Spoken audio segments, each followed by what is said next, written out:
안녕하십니까. JTB 시사진단입니다. 부산과 강릉 그리고 아산, 10대들의 잔혹한 폭력 사건이 잇따라 터져 나왔습니다.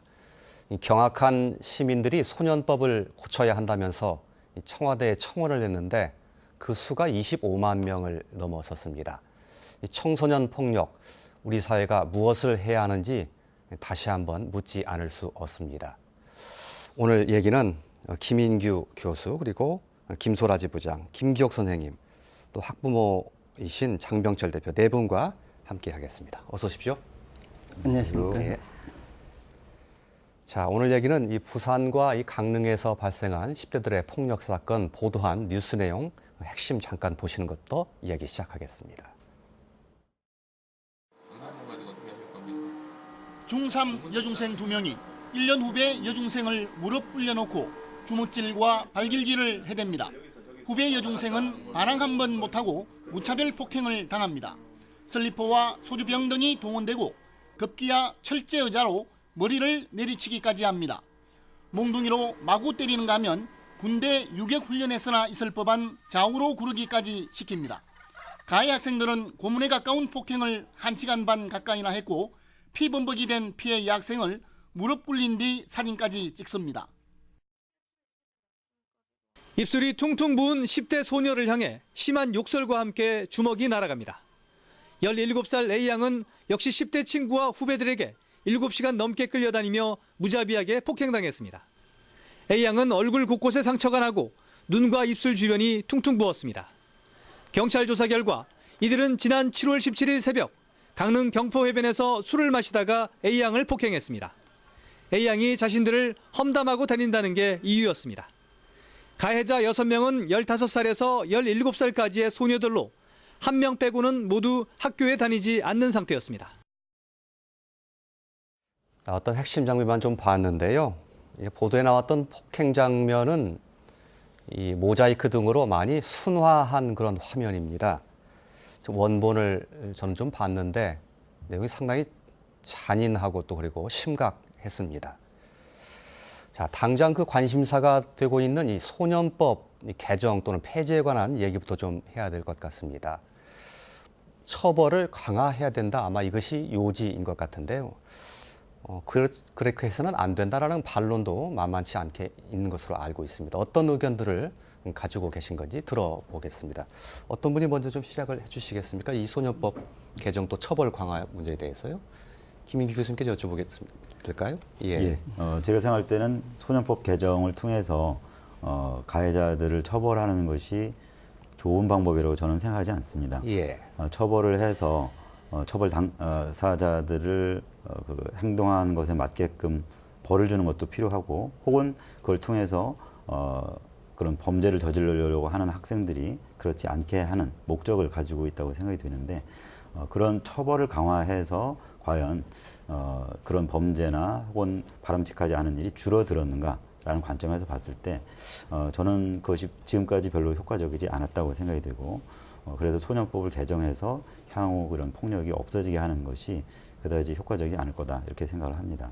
예. 엄벌 한다고 해서 이런 청소년 폭력이 감소하지 않을 것이기 때문에 네. 그것은 적절치 않다라고 보시는 것이군요. 그리고 현행법 내에서도 그 지금의 가해자들에 대해서는 적절한 처벌이나 혹은 선도를 통해서 적절한 훈육을 할 수 있는 시스템이 있다고 저는 생각합니다. 예. 다른 의견도 좀 들어보겠습니다. 어떻게 보시는지요? 예. 오해의 소지가 있는 것은 현재 소년법으로 예. 그 아이들을 충분히 처벌할 수 없다, 사회적으로 용납할 수 있는 만큼의 처벌 수위가 안 된다고 생각하시는 것, 그리고 청원이 한 26만이 넘었다고 들었는데요. 사실은 그 팩트를 들여다보면 현재의 소년법으로도 충분히 유기징역 이상의 형들이 가능하고, 성인들이 범죄를 저질렀을 때 받는 형량만큼 받는 것들이 되어 있고, 단지 이제 만 14세 미만 10세 이상의 촉탁소년의 경우에 교도소나 일반적인 것들을 성인에 비해서 소년원이나 다른 형태로 하게끔 되어 있긴 하지만, 성인에 비해서 아주 특별하게 더 가벼운 처벌을 받는다라고 보기에는 좀 모순된 그런 내용들이 있습니다. 예, 의견이 같으십니까? 어떻습니까? 예. 예, 저도 비슷한 내용인데요. 2007년과 2014년에 이미 소년법은 강화가 됐습니다. 많은 부분이 강화가 됐고, 우리가 그 2007년도에 강화된 내용에서 보면 14세에서 12세로 하향 조정을 했더라고요. 그러면 이제 학부모 입장에서 얘기 드릴게요. 12세면은 초등학교 4학년, 5학년 아이들입니다. 4학년, 5학년 아이들을 집에서 떨어뜨려서 어떤 그 소년원에 송치한다든지 하면 그 아이들이 그 소년원에서 기껏 배우는 게 오히려 더 나은 범죄 기술을 배운다든지 아니면 더 잔혹한 행위를 배우는 그런 행위를 습득할 수 있는 기회가 될 수 있으리라 생각하고요. 그 아이가 자라면서 5학년 정도 되는 아이는 집에서 이렇게 보듬고 감싸야 할 나이라고 봅니다. 그렇기 때문에 이런 아이를 범죄자로 낙인을 미리 찍어서 그렇게 사회에서 격리를 시킨다는 것은 전 바람직하지 않다고 봅니다. 그래서 강화보다는 이 소년법을 강화보다는 이 소년법이 잘 지켜질 수 있고 정확하게 적용될 수 있는 그런 사회 풍토가 먼저 마련되는 게 바람직하다고 봅니다, 저는. 예. 김소라 지부장님 얘기도 좀 들어볼까요? 예. 예, 최근 그 청소년 폭력의 특징을 보면 갈수록 저연령화되고요. 이제 성별에 있어서 여성화. 왜냐하면 기존에 우리가 쭉 알고 왔던 여성상들이 사회적 참여로 인해서 많이 변화됐습니다. 그래서 여학생들의 범죄율도 증가하고, 그다음 이제 고학력화, 취업률이라든지 진학률이 높아감에 따라. 그런데 이러한 세 가지 특징을 이제 반영하면서 일부 개정이 필요하다고 볼 수도 있습니다. 네. 그런데 이제 여기서 간과해서 안 되는 것은 이러한 그 엄벌 정책이 단기적으로 이렇게 빨리 이루어져서는 안 된다는 거죠. 예. 저희와 그 이웃 나라인 일본의 경우도 그 이와 비슷한 사례가 있었습니다. 몇몇 그 남자 청소년들이 잔인하고 극악무도한 그 폭력과 범죄를 저지르다 보니까 일본 내에서 이제 이것들을 좀 조정해야 되지 않냐, 소년법을. 그래서 일본 같은 경우는 우리하고 상반되게, 저희 같은 경우는 법무부에서 학폭법 같은 경우 굉장히 단기적으로 빨리 정책적으로 또는 정치적으로 변화가 됐는데요. 일본 같은 경우는 꾸준한 공청회와 각 그 전문가들을 통한 자문회의를 통해서 예. 상당히 오랜 시간 동안 꾸준한 검토를 통해서 이런 것들이 개정되었다는 점입니다. 그래서 보다 조금 신중하게 접근하여서 이런 것들을 개정할 필요는 있다고 생각합니다. 예. 좀 그 장기간에 걸친 논의 과정 끝에 좀 더 숙고해서 좀 했으면 좋겠다라는 뜻인 것 같은데, 일부 개정에 그 필요성이 있다 이렇게 말씀하신 부분은 예를 들면 어떤 식으로 가는 방향이 맞다고 좀 보시기 때문에 그러십니까? 앞서 말씀하신 선생님들의 그 말씀을 참고 삼아 현재 그 우리나라의 청소년 보호법이라든지 특별법 관련 법들이 어느 정도 잘 갖춰졌습니다. 근데 중요한 건 이 법을 적용할 때 경미범죄와 그다음에 중범죄, 폭력의 수준에 따라서 그걸 적절히 아이들을 선별하여서 선도, 초범일 경우 또는 재범일 경우 이러한 시스템들이 어느 정도 전문 인력들이 잘 갖춰져서 이 법을 집행하면 되는데, 지금과 같이 그 청소년 폭력이라고 보기에 굉장히 정도가 심할 경우에는 국민들은 이제 공분을 사고 지금처럼 많이 들끓는 이런 사회적 분위기는 아마 이 많은 법 중에 제대로 지켜져야 될 것들, 그다음에 보다 조금 강화돼야 하는 부분들, 미학적인 부분들, 쉽게 말하면 청소년 범죄도 다양한 분야가 있습니다. 뭐 외국처럼 마약, 약물 중독, 이제 이런 것들은 조금 그렇다 하더라도 우리나라에 지금 기존에 나와 있는 폭력, 예. 그다음에 뭐 강도, 살인, 폭행 여러 가지 것들, 그런 범죄를 분류했을 때 특정 범죄에 따라서 그 법을 조금 더 강화한다든지 그 적용 범위에 대해서 조금 완화한다든지 예. 그런 것들의 조정이 필요하다고 생각합니다. 예. 일부 그 국회의원들도 좀 그 강력 범죄, 중범죄에 대해서는 좀 청소년에 대해서 소년들에 대해서는 처벌도 좀 강화하자고 연령을 좀 낮추자 이런 안들을 좀 제시하고 있기는 하던데요. 김소라 지부장님도 일부는 그런 의견과 조금 그 비슷한 내용이신 것 같은데, 그런 그 방향의 개정에 대해서는 어떻게 보십니까? 핵심적인 것이 소년법 폐지에서부터 예. 그 촉탁 소년의 연령을 만 14세에서 12세로 낮추자. 아이들이 많이 성장했고 그리고 충분히 개인적으로 책임질 수 있는 연령에 도달했다라고 바라보는 시점이 하나가 있고요. 그 이제 12세로 낮추는 것 이후에 나머지 형량을 더 높이자든지 중징계를 하자든지 하는 것들은 예. 이미 기존의 소년법에도 충분히 담겨 있거든요. 그 살인 무기징역 경우에는 15년으로 좀 하기도 하지만 살인에서 20년 또는 장기 단기 10년 5년 이런 기준들이 성인에 비해서 결코 낮다고 볼 수는 없어요. 단지 그 면책 그 책임 소재를 어리다는 이유로 이렇게 제한해놨던 보호해놨던 만 14세를 12세로 낮추자 이게 이제 핵심 쟁점이 되는 것 같은데요. 아까 학부님도 이야기해드렸지만 만 12세면 거의 초등학교 5, 6학년 정도 됩니다. 우리 나이로. 이게 초등학교 연령이나 좀 빠른 아이는 중학교 1학년 정도. 중2 아이를 중1 아이로 보호 대상을 좀 낮추자 이런 것들인데 거기에 대해서는 좀 이렇게 시간을 갖고 검토를 해야 될 필요가 있어요. 어떤 사건이 일어났다고 그래서 몇 살 낮추자. 중요한 건 이 대부분 이런 대책을 요구하거나 이런 대책을 내놓는 이제 국회에서 논의되고 있는 것들이 일시적으로 하나의 어떤 법률적인 어떤 변화 하면 사회적 책무를 다했다거나 이렇게 끝내려는 이런 성향들이 강하거든요. 예.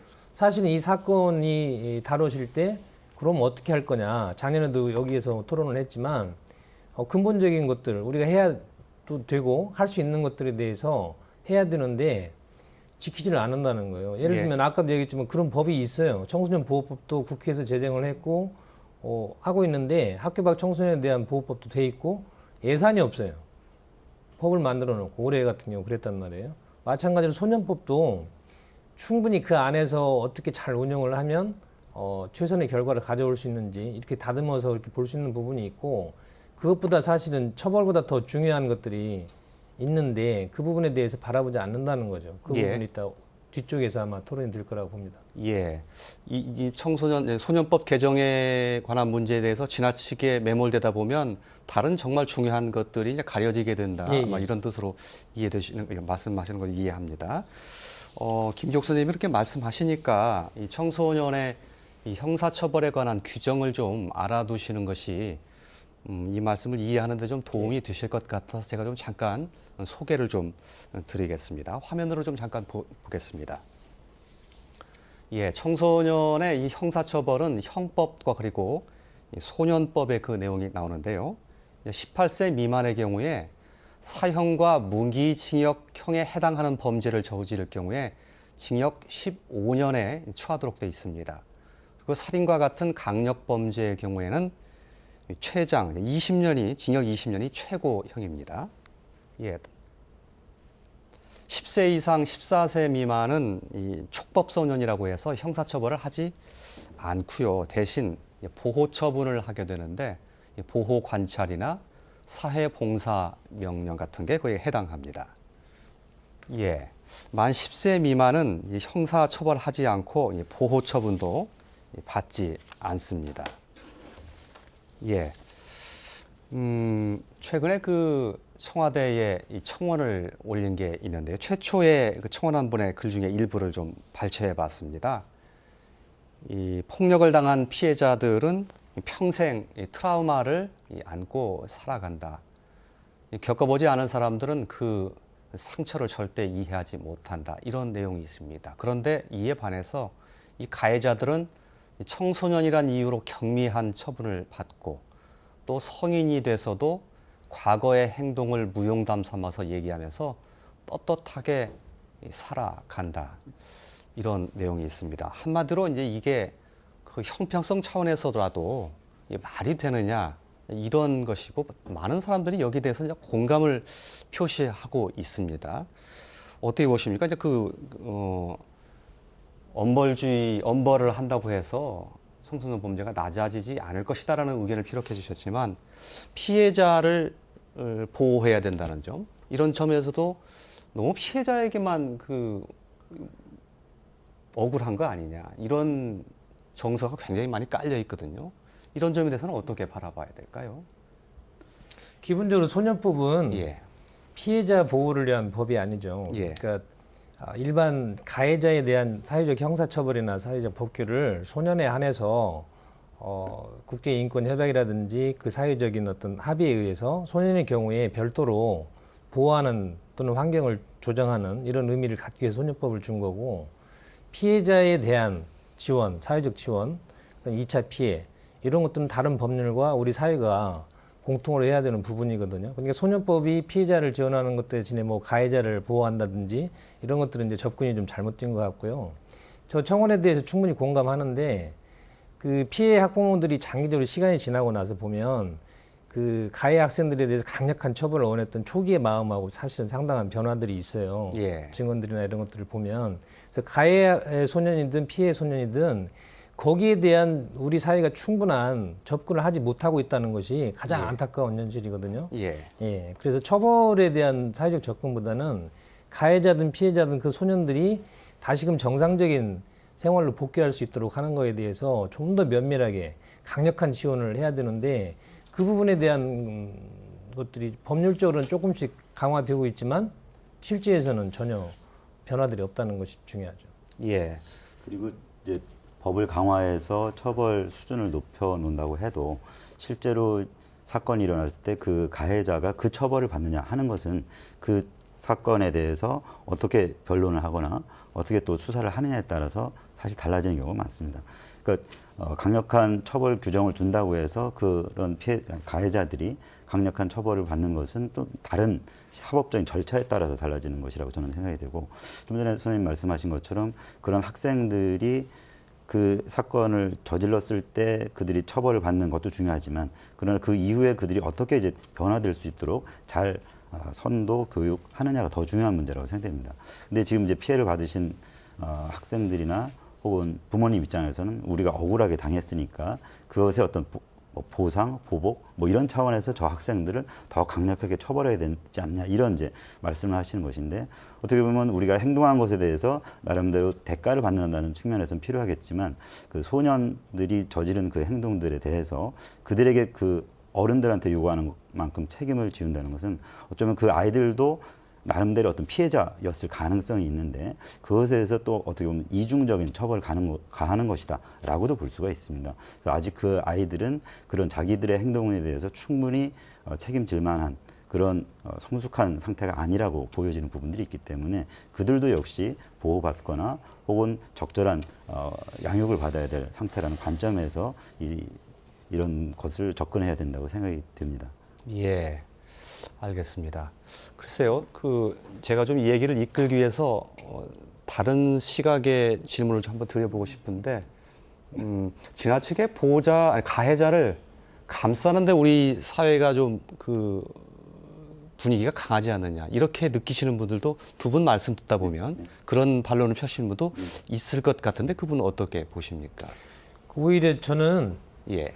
국민들이 분노하는 지점은 이런 사건들이 일어났을 때 똑같은 소년법 적용에서도 차별적인 모습을 봤을 때 분노를 많이 하거든요. 전에 밀양 사건이나 뭐 이런 사건들을 보면 그 가해 학생들의 부모의 사회적 신분이나 이런 계급에 따라서 다르게 처분을 받는 다른 어떤 프로세스가 진행되는 거에 대해 분노를 하는 경우는 있지만, 실제 아이들이 전에도 계속 이야기하지만 굉장히 뭐 낮은 처벌을 받고 있다든지 뭐 이런 것들은 아니거든요. 이렇게 예. 면면을 들여다보면. 예. 예, 성인들의 경우에 비교했을 때 아주 강력하게 뭐 이렇게 보호받는다든지 그런 것들은 아니거든요. 예. 실제에 대해서 좀 정확하게 이해할 필요가 있다고 생각을 합니다. 예. 아까 조금 전에 봤던 그 내용에 의하면, 일부 형량이 좀 감형이 되게 돼 있는 그런 그렇죠. 부분이 있죠. 예, 그런 부분에 대해서는 살인이나 예. 무기의 경우에 15년으로 한다든지 예. 이런 경우는 있지만, 대부분의 성인들도 요즘 법적으로 최고 형량을 해서 뭐 살인, 무기 뭐 20년 이상의 형을 주지 않습니다. 예. 대부분 우리가 사회면에 나오는 어떤 근친간이라든지 뭐 여러 가지 중요한 사건들에 대해서도 대부분 10년에서 뭐 15년 사이거나 그 이하거나 이렇게 나오거든요. 예. 실제 법적인 절차를 따라갔을 때 받을 수 있는 형량에서 유추해서 생각을 해보면, 현재 소년법에 적용되는 기준 자체가 뭐 이렇게 너무 이렇게 뭐 많이 봐주고 있다, 이런 건 아니라는 거죠. 예, 알겠습니다. 나이를 좀 더 낮추는 것에 그렇죠. 대해서도 동의를 하지 않으신 것 지금 봤고요. 그건 이제 논의를 예. 아까 이제 일본 사례도 얘기했지만 예. 좀 사회적인 논의를 할 시간적인 것들이 필요하다. 애들이 정말로 그만큼 성장 발달했다고 볼 수 있는 합리적이고 타당한 이유가 있는 건지, 사회적인 동의를 할 수 있는 건지, 이런 검토들 속에서 이루어져야 되고, 그 아이의 권리에 대해서 책임에 대해서 나이가 어려지면 권리에 대해서 또 반대로 보장해야 되는 측면들이 또 생기거든요. 예. 그 전반적인 그런 사회적 합의 과정이 있어야 되는 거지 이게 갑자기 뭐 이렇게 그때그때 이슈에 따라서 알겠습니다. 다뤄지는 예. 건 옳지 않습니다. 예. 최근에 그 관심사로 등장한 이 소년법 이 개정 문제에 관한 얘기들을 들어봤는데 적어도 이 자리에 계신 네 분의 의견은 거의 뭐 그 대동소이한 것 같아서 이 부분은 이 정도 정리하고 나머지 10대 폭력의 이제 원인과 대처에 관한 문제를 좀 짚어봐야 될 텐데요. 그 전에 저희가 이 심각한 이 10대 폭력에 관한 내용을 다루는 것은 우리 지역에서도 이런 문제가 얼마든지 그 발생하고 있는 그런 일이기 때문이라는 거죠. 그래서 1년 전쯤 전라북도에서 일어났던 이 사건 하나 상기해 보면서 다음 이야기 이어가도록 하겠습니다. 남원의 한 고등학교 학생들이 친구 한 명을 집단으로 폭행했습니다. 담뱃불로 지지고 머리카락에 불을 붙이기도 했습니다. 남원의 한 고등학교입니다. 이 학교 1학년 이모군은 지난달 31일 자정 무렵 남원의 한 초등학교에서 같은 학교 친구들과 술을 마셨습니다. 낮에 다른 친구와 다퉜던 일로 말싸움을 벌이다가 갑자기 때리기 시작했다는 게 이군 측의 주장입니다. 이군이 정신을 잃고 쓰러지자 가슴과 다리, 심지어 성기 등 10여 곳에 담뱃불을 놓고 머리카락을 태우기까지 했습니다. 파운딩 한다 그러죠. 그냥 주먹으로 얼굴을 계속 때리다가 발로 차고 바지가 벗겨져 있었고 담배를 제 성기에 막 지지고 있고 위에 옷도 벗겨져 있었고. 폭행 사건이 벌어졌던 시간은 학생들이 분명 기숙사에 있어야 될 시간이었지만 학교 측은 두 학생이 없다는 사실을 알고도 아무 조치를 취하지 않았습니다. 지난달 31일 자정 무렵 학생들은 이 초등학교에서 소주와 맥주를 마셨습니다. 그리고 이군은 이곳에서 평생 잊지 못할 끔찍한 폭행과 학대를 당했습니다. 어처구니 없게도 학교는 이군이 병원에 입원한 지 열흘이 다 된 지난 9일에서야 아이가 들어오지 않았다며 문자 메시지를 보냈습니다. 기대게 자녀가 안 들어왔으니까는 확인해 달라는 식으로 문자가 온다는 거는 대체 무슨 생각을 갖고 애들을 통제하고 관리하고 이끌어가는지는 모르겠습니다. 부산 강릉 사건도 그렇고요. 전라북도에 발생했던 저 사건도 그렇고 10대들의 저런 그 폭력 사건이 발생을 하면 이런저런 대책이 나오게 되고 그런데 또 그 위에는 다시 재발되고 이런 그 상황이 좀 되풀이되고 있어서 상당히 답답해 하시는 분들이 많습니다. 그래서 여러 가지 대책들이 무용지물이 아니냐 이런 얘기를 하시는 분들이 많은데 어디에 가장 큰 문제가 있다고 보는지 굉장히 할 얘기가 많으실 테지만 가장 중요한 것만 좀 짚어주시면 좋을 것 같습니다. 김희기 교수님께 들어볼까요? 예. 예, 저는 이런 가정에서 이런 이제 폭력들이 일어나는 것이 예. 이 사건이 일어났을 때 가해자 피해자의 관계 혹은 경험에서만 초점을 맞춘다면 본질을 보기가 어렵다고 생각이 듭니다. 그런 가해자들이 가해를 하는 것 혹은 피해자들이 피해를 입는 그런 것은 그 상황 이전에 여러 가지 과정을 겪다가 거기서 이제 충돌이 되는 것이라고 생각이 되는데 일단 예. 지금 이제 가해자들 쪽을 주로 말씀하고 있기 때문에 가해자 측면에서 본다면 그 가해자들도 그 행동을 하는 것이 뭐 습관화가 됐거나 그걸 하면서 죄책감을 느끼지 않기 때문에 그렇게 한다라고 볼 수 있겠지만 또 다른 측면에서는 그들이 보고 배운 것들, 즉 보고 배웠다는 것은 우리 사회의 어떤 폭력적인 모습이나 혹은 가정에서 부모님들로부터 뭐 신체적인 폭력을 당할 수도 있지만 언어적인 폭력이나 혹은 어떤 의사결정을 할 때 자녀들을 존중하지 않고 어떤 부모님들 어떤 마음대로 이렇게 결정하거나 이런 무형의 그 폭력 등을 당하면서 어떤 보고 배우는 것도 있고 예. 혹은 본인도 억울한 마음들이 많이 생기는데 그것을 풀지 못한 것들이 또 이런 폭력으로 나타나기도 하고 그런 여러 가지 배경들이 지금의 이런 폭력 행위를 낳았다고 생각을 합니다. 그래서 원인이 뭐 물론 여러 가지가 있겠지만 저는 이제 근본적인 측면에서는 그런 우리 사회나 가정에서 폭력적이지 않은 인격적인 대우, 존중 이런 것들이 되는 것이 중요하고 그것이 안 되는 것이 결국 이런 폭력 상황을 만들었다라고 생각합니다. 예, 가정과 학교 그리고 사회에서의 폭력적인 환경 이런 것들을 10대들이 그대로 보고도 모방하고 그대로 발현이 되는 그런 과정이 있는 것이 굉장히 많다 이런 말씀이시군요. 다른 분들 말씀들 좀 들어볼까요? 예. 저도 이제 우리 교수님과 의견이 비슷한데요. 그 문제의 가장 근본 원인은 학부모에서 찾으면 될 것 같습니다. 그 부모님이 자녀와 대화할 때 아니면 자녀가 학교에서 어떤 일이 있었다 그런 얘기를 할 때 흔히 학부모가 이런 얘기를 하신답니다. 내 자식은 내가 잘 키우고 있는데 니들이 왜 그러냐 그런 얘기도 하고 호칭적으로 네 선생 왜 그런다냐 그런 그 조금 교사를 낮추는 그런 언어적인 문제를 자꾸 거론이 된다고 그럽니다. 그게 결국은 저는 인성의 문제라고 보거든요. 인성이 바로 쓰면은 배려심도 분명히 나옵니다. 폭력은 상대방에 대한 배려가 없기 때문에 폭력이 이루어진다고 보거든요.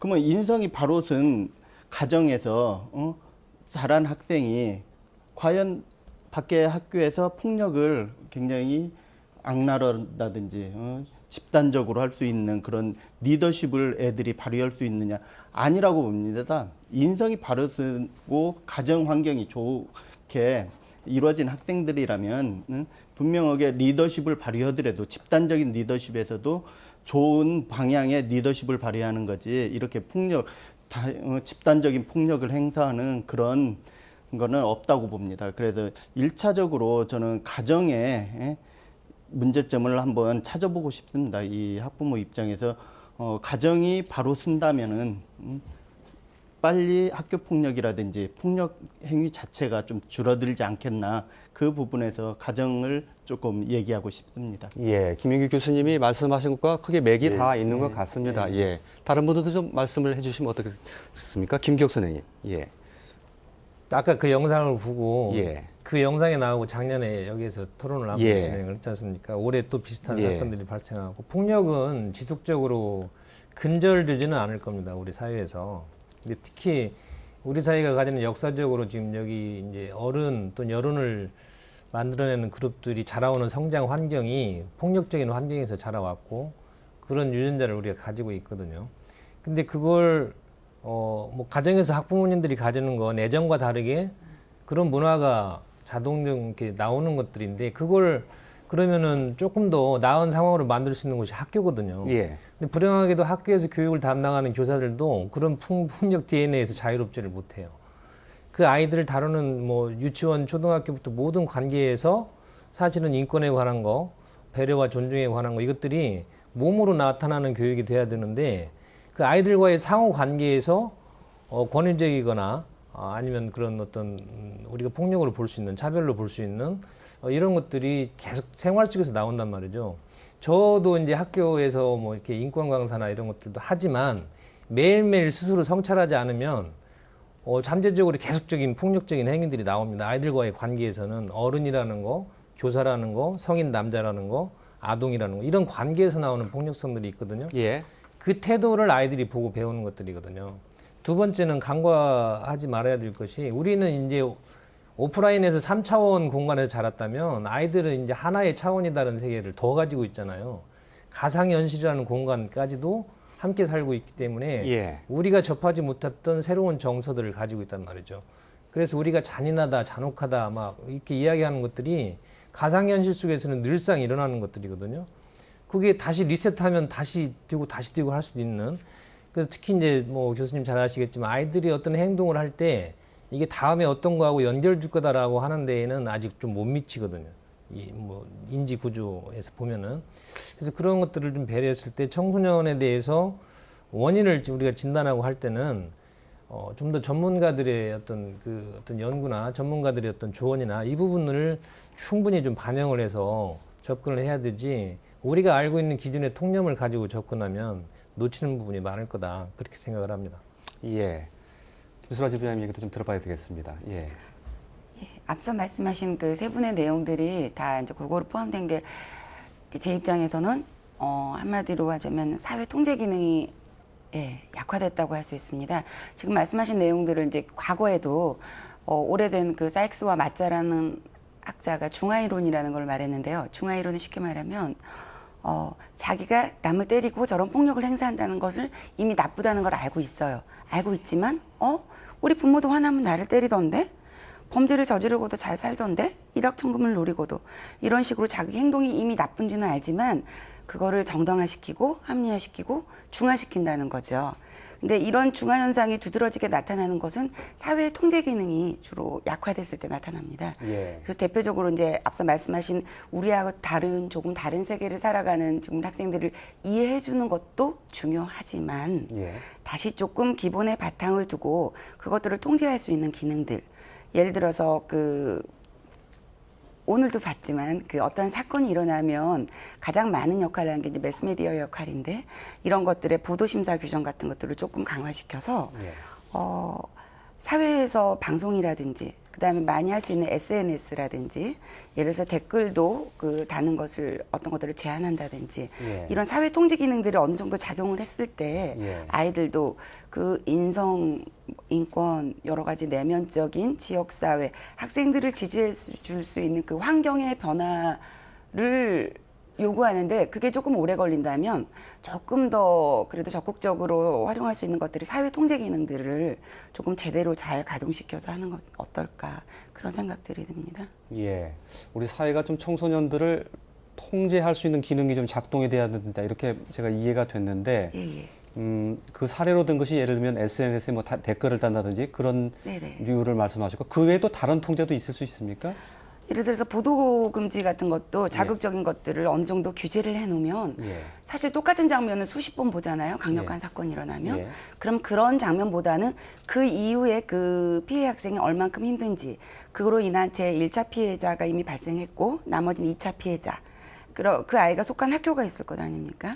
그러면 그런 집단의 피해, 그다음에 그로 인한 가족들, 2차, 3차 피해자 얼마나 힘든지 그런 것들에 오히려 초점을 맞추어서 방송을 자꾸 내보내고 그 사람들의 아픔을 공유하는 식으로 조금 그런 것들도 전환할 필요가 있다고 생각합니다. 거듭되는 그 반복적인 자극적인 것들, 앞서 말씀하신 것처럼 이제 모방 이론인데 사회에서 모방하는 학생들을 그대로 보고 그것들을 당연시 여기는 것들.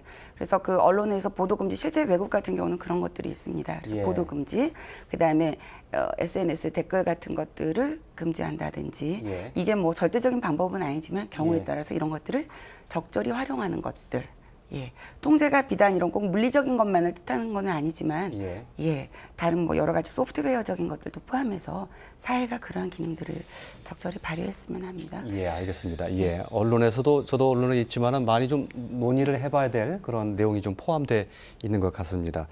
대체적으로 이제 우리 사회에 아주 그 뿌리에 해당되는 근본 원인을 이제 고치지 않으면 이게 개선되기 어렵다는 쪽에 다들 이제 방점을 맞추고 계신 것 같은데 원인에서도 이제 방금 했던 얘기인데 대책에서 좀 이야기를 드리려고 그랬는데 사회통제나 이런 소년법상으로 사실은 되어 있거든요. 보도를 어떻게 해야 된다든지 이런 피해자나 가해자에 대한 이런 시스템이 갖춰져 있는데 그게 잘 지켜지지 않는 부분이 있고 그보다 좀 더 디테일한 걸 말씀하신 것 같습니다. 그다음에 그 이제 사회통제를 우리나라의 경우에 아이들이 가장 싫어하는 게 이제 여가부라고 예전에 이야기를 드린 적이 있는데 일반 선진국에서는 소년법에 뭐 해당하는 다른 사회적인 그 약속에 의해서 굉장히 어떻게 보면 청소년들의 자유를 제한하는 부분들이 많이 있어요. 그에 비해서 우리 사회에서는 굉장히 무한정의 자유가 주어져 있는 거죠. 뭐 이렇게 온라인상에서 접근도 마찬가지고 24시간 뭐 자유롭게 모든 행위를 할 수 있다든지 이런 것들이 열린 공간으로 되어 있기 때문에 상대적으로 보호받지 못하거나 빈틈이 생길 수 있는 여지들이 있는 거죠. 이를테면 우리 아이들이 뭐 11시, 12시 넘어서 이렇게 다 하고 있지만 그 소년법상으로는 10세에서 14세 아이들이 돌아다니면 현행법상으로는 거기에 대해서 경찰들이 충분한 어떤 주의를 기울일 수 있도록 법 규정으로는 되어 있거든요. 하지만 지금 현실에서 뭐 동네에서 아이들이 뭐 이렇게 12시에 돌아다닌다고 해서 누가 성인들이 뭐라고 하거나 관여하거나 뭐 이렇게 유심히 뭐 이렇게 하는 것들이 없죠. 그러니까 아이들에게 현재 주어져 있는 법적 테두리 내에서의 사회적 관심과 의무 이런 것들도 좀 지켜지지 않는 부분이 있고 폭력, 청소년 폭력의 가장 핵심적인 건 성인과 다르게 집단 관계를 형성하는 사이에서 일어난다는 거예요. 단독으로 뭔가를 일어나거나 이런 것들이 아니고 관계 속에서 이루어지는 거기 때문에 폭력이 나중에 이제 대책에도 나오겠지만 청소년 폭력을 조금 더 비중을 줄이거나 강력한 것들을 좀 약화시키거나 하려면 또래 관계나 상호 관계를 정상적인 관계를 갖게끔 하는 거. 예. 그 사회적으로 충분히 내가 인정받고 어딘가 소속되어 있고 어떤 역할을 할 수 있는 거. 이런 환경을 만들어주는 것이 정말로 중요하거든요. 그게 안 예. 되면 그것들이 이제 또래 관계가 악화된 관계로 가면 본인의 의지와 무관하게 서로 상승작용을 하거나 유인작용을 해서 더 강력하게 돼버리는 이런 것들이 발생을 하게 되는 거죠. 예. 그런, 예, 말씀하시죠. 저도 이제 동의하면서 지금 우리가 이제 갖고 있는 많은 분들의 관심은 이 아이가 잘못했으니까 그 잘못하게 된 특성을 이제 억압하거나 제거하면 될 거다 이렇게 생각을 하는 것 같아요. 예. 근데 그것도 뭐 하나의 방법이겠지만 더 효과적인 방법은 아이들이 가질 수 있는 긍정적인 특성을 찾아내고 그것을 이제 개발시켜 주는 것이 훨씬 더 효과적이고 혹은 뭐 교육적이라고 생각할 수 있을 것 같습니다. 방금 선생님께서 말씀하신 것처럼 또래 관계의 문제다. 그런 것이 이제 폭력적으로 되는 것이 문제인데 그 아이들이 가질 수 있는 이제 긍정적인 또래 관계의 모습들 혹은 그런 능력들을 이제 길러주는 것이 예방하거나 혹은 뭐 범죄를 저질렀다 할지라도 그 이후에 정상적인 삶을 살게 가는 방법일 거라고 생각됩니다. 지금 이제 여러 중고등학교에서 예를 들어서 또래 상담자 훈련 프로그램 이런 걸 하고 있는데 또래 상담자라고 하는 것이 아이들이 아직 물론 어리긴 하지만 일정 정도 다른 사람들을 배려하고 도와주는 훈련을 받아서 예. 주변에 있는 힘든 친구들을 도와주는 활동들을 할 수 있게 하고 그런 또 또래 상담자들끼리 훈련도 받고 또 사례도 같이 나누고 이런 이제 프로그램들을 하고 있습니다. 물론 뭐 그렇게 한다고 해서 이런 폭력이 아주 없어질 거다라고 말할 수는 없지만 그런 친구들끼리 서로 돕는 관계를 형성한다는 측면에서는 상당히 중요한 것일 거라고 생각되고 아까 이제 사회 통제를 말씀하시면서 이제 언론 얘기를 하셨는데 저는 예. 이제 그 얘기를 들으면서 이 긍정적인 삶의 모습들을 보여주는 것도 일종의 언론을 통한 사회 통제의 한 모습이다라고 생각이 됩니다. 예. 그러니까 뭐 바람직한 가정의 모습, 친구 관계의 모습, 혹은 갈등이 있을 때 서로 존중하면서 어떤 문제를 해결하는 모습 이런 것들이 많이 이제 보여질 때 아이들은 그런 걸 보면서 아 저렇게 할 수도 있구나 혹은 저렇게 하면 더 좋은 결과가 생기는구나 하는 것들을 배울 수 있을 거라고 생각되는데 뭐 언론이라고 하는 것이 일차적으로 이제 시청률을 높이고 또는 관심 있는 주제들 좀 더 선정적으로 해야 이게 많은 사람들이 인기 있게 보니까 예. 아무래도 좀 이런 긍정적인 모습보다는 예. 부정적인 모습을 많이 보도하는 것이 좀 문제가 아닐까 이런 생각도 듭니다. 예. 두 교수님 또 선생님 말씀 들어보면 어떻게 가야 된다는 일종의 대책이 그 속에 상당히 섞여 있는데요. 그것이 그러면 현장 학교라든지 또 가정에서 실천이 안 되고 있기 때문에 그런 말씀을 하신 것이겠죠? 사실은 그러니까 역할이 굉장히 중요한데 예. 이제 교권 얘기도 가끔 나오면서 인권과 교권은 상반되는 것들은 아니거든요. 예. 인권 교육을 강화하는 것이 인간 사회의 모든 어떤 권리를 향상시키고 폭력이나 차별을 배제하는 방향으로 갈 수 있기 때문에 그런데 그 사이에 과도기적인 어떤 특성이 있다는 거죠. 예. 교사들이 기존의 어떤 그 전체적인 규범 또는 그 질서를 유지하는 시스템들이 있었는데 그 시스템들이 이제 교사들에게는 붕괴된 걸로 다가오는 거예요. 예. 그리고 그 공백을 메꿀 수 있는 다른 것들을 아직 갖지를 못했어요.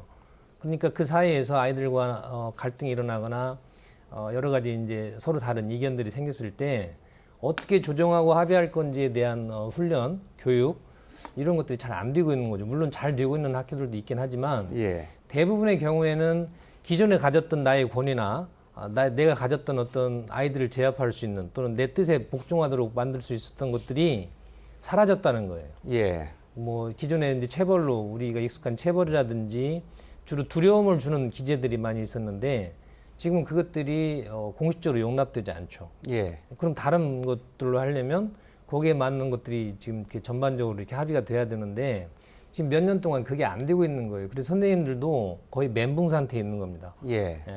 나의 교육 철학 또는 학교의 규칙과 맞지 않는 행위들을 했을 때 이걸 어떻게 할 거냐. 예. 학교에는 현재의 규칙을 다 따르다 보면은 굉장히 행정적인 시간들이 많이 걸리고 최종적으로 가서는 이제 학교 밖으로 보낼 거냐 마냐 뭐 이런 마지막 단계가 되는 거거든요. 예. 근데 학교 밖으로 보낼 수 있는 방법들이 없어요. 예. 그럼 선생님들이 이제 어떤 그런 상황에 직면하면 더 이상 할 수 있는 게 없다라고 체념하는 단계가 또 와버리는 거죠. 예. 선생님들이 그렇게 그 새로운 환경에서 익숙치 않으면서 그 말씀은 어찌 보면 선생님들이 그래서 어렵기 때문에 나 잘 모르겠어 하고 방임하고 있는 상태가 방임이라기보다는 있다, 이렇게- 그 방안을 찾지 못하고 있다는 거예요. 예. 그 어떤 질서를 유지했던 것들이 붕괴됐을 때, 사라졌을 때 새로운 어떤 질서를 만들어낼 수 있는 것들을 합의해야 되는데 그것이 익숙하지 않다는 거죠. 아직. 예. 그런 그 학교 안에서의 어떤 규칙, 교사가 또 해야 할 방법 이런 것들을 세워나가는 것, 그게 상당히 좀 중요하게 되겠군요. 예. 앞으로. 예, 예. 알겠습니다. 장병렬 대표님께도 학부모 입장에서 좀 더 추가적으로 하신 말씀 듣고 싶은데요. 일단은 그 학교 폭력이라든지 그런 거는 분위기가 가장 중요하다고 봅니다. 그 반의 분위기. 예. 어떤 학교 분위기가 형성이 되는지. 학교 교장 선생님, 학교 폭력자치위원회, 학교 운영위원회 많은 기구들이 있는데 거기에서 각자의 역할을 해줬을 때 학교 폭력도 줄어들고 그 나아가서 학교 폭력이 줄어들면 사회적인 폭력도 줄어든다고 봅니다. 예. 그렇기 때문에 저는 학부모 입장에서는 학교에서 역할도 굉장히 중요하다. 학교에서의 역할이 어떻게 보면 부모의 아까 처음에 얘기 드린 부분과 좀 상반되는 가정이 문제다 했던 그런 의견을 피력을 했는데요. 예. 그거에 반한 얘기가 될 수 있지만 예. 학교 교육이, 학교 분위기가 학생을 좌우할 수 있다. 그런 예. 부분에서는 학교에서도 많은 부분을 좀 노력을 해주셨으면 감사하겠다. 그런 예, 부분을 알겠습니다. 얘기드리겠습니다. 사회적으로 요구되는 것이 학교에서 많은데 일반적으로 청소년 폭력에서 학교 밖 청소년에 의한 주요 강력 범죄율이 학교 안에 있는 청소년들이 하는 것보다 34배 정도 많은 걸로 이렇게 나와 있거든요. 그래서 가급적이면 사회에서는 아이들이 학교 안에 있기를 바라죠. 학교 안에 있으면 어찌됐든 공부를 하지는 않든 뭐 사고는 좀 덜 치겠다. 그리고 학교 안에 있으면 아이들하고 이제 정상적인 교우 관계도 맺을 수 있고 그러겠다는데 6만 명 이상 매년 아이들이 밖에 있으면서 대부분의 아이들은 사실은 학업을 계속하고 싶어하고 직업을 갖기도 하고 이렇게 건강하게 자라는 청소년들이 굉장히 많죠. 그러나 이제 비행이나 이쪽에 분류되는 것이 한 8% 정도 되는데 학교 안에 있는 선생님들도 가급적 아이들을 학교에서 좀 계속해서 교육을 하고 싶어하는 경우가 있지만 굉장히 힘든 케이스들이 학교마다 있는 거예요. 예. 더 이상 학교에서는 케어할 수가 없겠다라고 했을 때 옛날 말로 하면 이제 퇴학이나 뭐 이런 것들을 검토하는 단계까지 다다르죠. 그럼 그 상황에서 그럼 이 아이가 요즘에 이제 법률적으로도 퇴학당하고 나면 어떻게 연계할 건지 직업과 연계할 건지 이런 시스템들을 갖추도록 되어 있는데 학교 이외에 그 아이들을 함께 뭔가를 할 수 있는 시스템이 현실적으로는 찾아보기 어렵다는 거예요. 예. 그런 선생님들도 알겠습니다. 어렵죠. 알겠습니다. 선택하기. 예, 예. 얘기가 좀 그 막바지로 치닫고 있는데요. 대책을 좀 들어보겠습니다. 시간이 많지는 않습니다만 여러 가지 하실 말씀이 많으시겠지만 이것만은 꼭 이렇게 했으면 좋겠다 하고 싶은 주장하고 싶은 것 한 가지, 두 가지 좋습니다. 들어보고 얘기를 정리를 해야 될 것 같습니다. 김소라 지부장님께 좀 말씀 들어볼까요? 예. 예, 끝으로 이제 대책에 관련해서는 두 가지 정도 생각했습니다. 예. 첫 번째는 오늘 주제가 청소년 폭력에 관한 겁니다. 그럼 청소년 폭력하면 이제 빠질 수 없는 게 소년 사법제도입니다. 예. 현재 우리나라에서 청소년에 관련 그 문제에서 사전 프로그램이나 사전 교육기관, 그다음에 범죄 이후에 교정 단계에 있는 그 대안은 상당히 많이 어느 정도는 있는 걸로 알고 있습니다. 근데 가장 중요한 건 아이들이 범죄를 발생했을 당시에 형사사법 절차에서 가장 먼저 만나는 게 경찰입니다. 예. 우리가 언론에서 흔히 많이 언급을 하지요. 경찰이 초기 대응이 미비했다. 그런데 실제 보면은 영국 같은 경우 토니 블레어 총리가 1990년대 갈수록 영국에서 실업률이 강화되면서 청년들 또는 청소년들이 굉장히 범죄율이 증가하니까 법 질서를 새로 확립하면서 이제 새로운 법을 선포하면서 그때 요트스라고 Youth Offending Teams라고 소년 범죄 대응팀이라는 걸 구성했습니다. 예. 예. 그래서 어제 혹시 저도 지방청에 이제 관련 담당자하고 통화를 해서 여쭤봤습니다. 그와 유사한 제도가 있기는 합니다. 예. 즉 범죄가 발생했을 때 그 아이들을 개입하여서 요트스 같은 경우는 보호관찰사, 그다음에 사회복지사 또는 사회사업가, 그다음에 지역사회 전문위원과 그다음에 이와 관련된 사람들이 처음부터 끝까지 이것들을 개입을 하여서 그 데이터를 관리하는 거죠. 예. 이 아이가 초범인지 재범인지 이후에 범죄 이후에 사회를 복귀할 때까지의 그 일괄된 시스템으로 아이들을 강력하게 거기에 대해서 대응을 해주는 거죠. 예. 대응이란 말 자체가 조금 세지만 이제 이거 적절하게 한다는 거죠. 범죄 정도에 따라서 알겠습니다. 경민지 중범. 예. 예. 그다음에 두 번째로 제가 드리고 싶은 말씀은 한 가지만 확인하겠습니다. 예, 그 예. 소년범죄 대응팀은 예. 꾸려지게 되면 그 경찰입니까? 범죄가 발생했을 당시에 그 팀이 같이 운영을 합니다. 그 예, 안에 경찰도 경찰도 포함되고 있고, 예. 사회복지사, 복지사도 지역사회 있고, 전문가 알겠습니다. 있고요. 예. 법정 단계에서도 예. 관련 심리요원이 예. 있고요. 두 번째 말씀해 그다음에 주시죠. 두 번째 제가 이제 간단히 말씀드리면 우리가 지금 오늘 주제가 청소년 폭력인데 그래서 소년법 폐지까지 지금 이제 논의가 됐지 않습니까? 결론은 이게 사법 모델인가, 즉 저스티스, 정의의 실현인가, 아니면 복지 모델인가, 웰페어, 어떤 예. 것들을 추구할 것인가. 예. 실제 1970년대 영국에서도 보수당과 노동당이 어떤 당이 집권을 하느냐에 따라서 이러한 포퓰리즘으로 사회의 그런 법 개안 또는 이런 관련 소년법들이 정책이 들쑥날쑥했던 사실들이 예. 역사적으로도 이미 존재했습니다. 예. 지금 우리가 하는 것들이 과연 정말 어른들의 편의를 위한 건지 예. 아니면 청소년들의 편의를 위한 건지 예. 거기에 대해서 한번 우리가 다시 검토해 봐야 될 것 같습니다. 예, 알겠습니다. 사법적 측면, 복지의 측면 말씀해 주셨습니다. 들으신 분들이 그렇겠구나 하고 끄덕이는 분도 있으실 것 같습니다. 김기옥 선생님 들어볼까요? 예. 예, 일단 법에 정해져 있는 것이 우리 사회에서 상당히 잘 다듬어진 부분들이 있습니다. 문제는 그걸 잘 지킬 수 있도록 그리고 잘 시행될 수 있도록 충분한 예산과 인력을 투입해 주는 거 이게 중요하고요. 그다음에 이제 저는 학교에서 정말 이제 미시적으로 보면은 강력범죄의 경우에 이제 성 관련 사안들이 많이 있고 그다음에 아이 또래 관계이기 때문에 가해자든 피해자든 관계에서 어떤 불협화음들이 생깁니다. 그래서 사건이 나면 그 이면에 관계를 잘 들여다볼 필요들이 있거든요.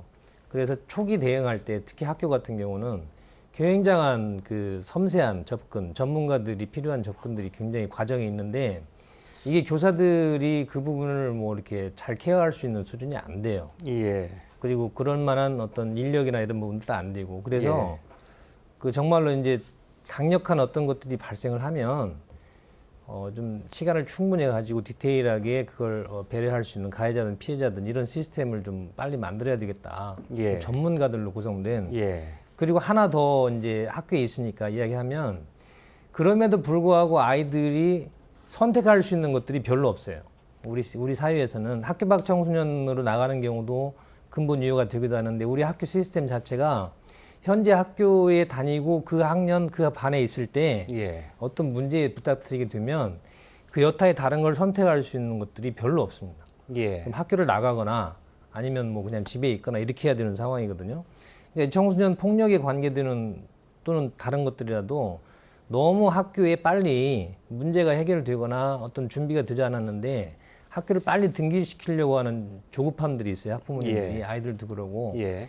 근데 청소년 폭력이 좀 심각한 것들이거든 이렇게 판단해서 이 문제의 해결이 중요한 거고 그 아이들의 심리적인 상태나 이것들이 충분히 고려된 후에 학교를 복귀하거나 또 다른 관계를 형성할 수 있도록 섬세하게 대응을 해줘야 되는 부분이 필요하다. 그렇지 예. 않으면 오히려 2차 피해의 우려들이 굉장히 크다. 생각합니다. 예, 알겠습니다. 김기옥 선생님 말씀 듣고 아까 조금 전에 그 김소랑 지부장님께서도 말씀해 주셨는데 그 학교폭력자치위원회라는 어떤 그 대응 일종의 그 팀 같은 것인데 그게 지금 제대로 구실을 못하고 있다 이렇게 느껴집니다. 짧게만 좀 듣겠습니다. 예, 시간이 그건 다 됐어요? 형식화된 부분이 굉장히 많죠. 현재 운영되는 것. 예, 네. 알겠습니다. 장병. 학교폭력자치위원회에 대해서 조금 예. 거론을 하고 싶습니다. 예. 학교폭력자치위원회 구성이 지금 5인 이상의 학부모와 전담 경찰이 거기에 들어가도 되고 안 들어가도 되고 그러고 이제 법조인이 들어가게 돼 있고 그런 구성이 돼 있는데요. 학교에서 저희가 이제 직접 참여를 해보고 하게 되면 학교폭력자치위원회 굉장히 형식적입니다. 예. 전문성도 떨어질 뿐더러 예. 학교폭력자치위원회가 열리기 전에 교감 선생님하고 교사 선생님, 학교폭력자치위원이신 예. 교사 선생님들하고 미리 예. 다 조사를 하고 그게 학교폭력자치위원회로 넘어옵니다. 예. 그러면 학부모 입장에서 그것을 어떻게 판단하고 그것보다는 그냥 넘어온 것을 예. 읽어보고 이거 어떻게 할까? 해당 가해자, 피해자, 학부모 면담하고 예. 그리고 모여서 잠깐 얘기합니다. 예. 그 중에는 하다 보면 어떤 때는 그 가장 친한 학부모가 가해자 학부모로도 들어오실 때가 있습니다. 예. 그럴 때는 학부모 입장에서 형평성이 가장 중요한 자리인데도 알겠습니다. 예. 이루어지지 않는 거 예. 그런 부분에서는 좀 문제가 있다고 봅니다. 학교폭력자치위원회. 예, 알겠습니다. 세 분 말씀에 어떤 일관성이 좀 있는 것 같습니다. 관련성이. 예. 김일 교수님. 예. 저는 이제 예방과 회복을 위한 예산을 확보해야 된다. 저는 이렇게 생각합니다. 예산. 아까 예. 초반에 이제 선생님께서 말씀하셨던 것처럼 많은 제도나 법이 이미 있음에도 불구하고 그것을 실행하기 위한 실제적인 예산 혹은 인력이 갖춰지지 않기 때문에 많은 좋은 안들이 나왔지만 실행되지 않고 있는 것이 큰 문제라고 생각되는데요. 저는 이제 그 이름을 예방 및 회복을 위한 예산 이렇게 말씀드렸습니다. 예. 제가 아까 말씀드린 사회나 혹은 가정이나 이곳에 있는 많은 어려움들이 있는데 예를 들어 부모님들이 안 계시거나 혹은 뭐 멀리 다른 곳에서 살고 계시거나 혹은 뭐 이게 보살펴 주지 못할 때 아까 일진 아이 말씀하셨던 것처럼 학교에서는 잘 사는 애들도 밖에 나갔을 때 어떤 어려움이 있어서 범죄에 빠지기도 하는 것을 볼 수 있습니다. 지금 논의가 되는 학교폭력의 가해자들 역시 마찬가지로 일종의 피해자 경험들을 계속하고 있는 아이들이라고 볼 수 있는데 그런 아이들을 회복시킬 수 있는 그런 예산과 인력들이 필요할 것이고 또 학교에서 역시 마찬가지로 지금 교사들이 있지만 그 교사들만으로는 해결될 수 없는 부분들이 있기 때문에 예. 더 교사들을 선발한다든지 혹은 이제 별도의 인력들이 이런 것들을 담당할 수 있도록 해준다든지 그런 것들이 갖춰지는 것이 지금의 이런 문제들을 해결하는 가장 큰 해결책일 거라고 생각됩니다. 예, 알겠습니다. 네 분의 말씀 들으면서 그동안 그 무수히 많은 그 10대들의 폭력 사건이 있었고 그때마다 여러 가지 대책이 나왔는데 그 대책들이 상당히 이례적이고 또 대증적이고 비전문성이고 형식적이고 실질적이지 못했고 이랬다는 생각을 지울 수가 없게 되는군요. 이래서는 안 될 텐데요. 지금부터라도 좀 그 깊이 있는 고민 그리고 실질적인 그런 대책이 좀 꾸려지기를 바라겠습니다.